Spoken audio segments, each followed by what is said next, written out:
บរៀបសារសំដីវាចាក៏ផ្អែមទុនភ្លុំ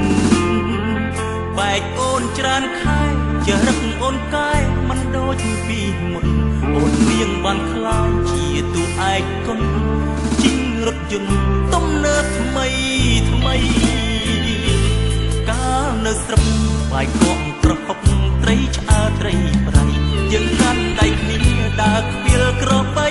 រួចស្រីសន្យាឲ្យបងចាំចុះ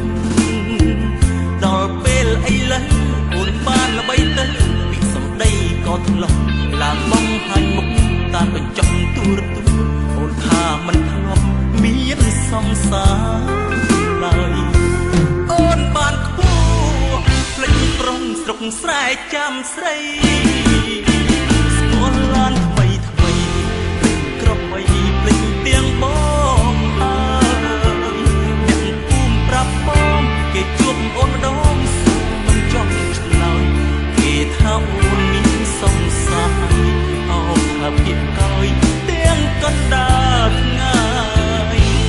មិននឹកស្មានថាអូនបានខ្លាចជាតារាចិត្តអូនព្រួលប្រែចិត្តចើតសាវ៉ាបត់ចិត្តសង្សារឲ្យឈឺរីរៃតាមកញ្ចក់ទូរទស្សន៍អូនថាអូនមិនធ្លាប់ខ្វៀលក្របីអោទូរទស្សន៍សូមអ្នកជួយផ្សាយប្រាប់ខ្ញុំទាំងឡាយថាខ្ញុំខូចចិត្ត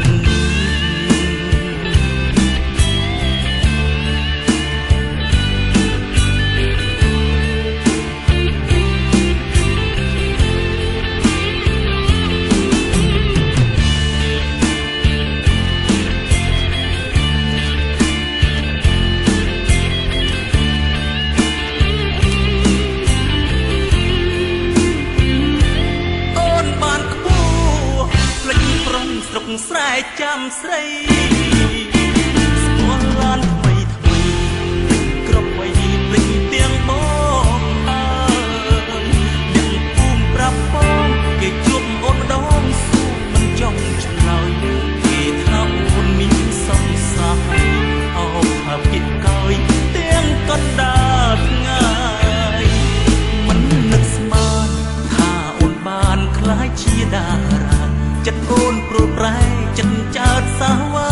បត់ចិត្តសង្សារឲ្យឈឺរីរៃ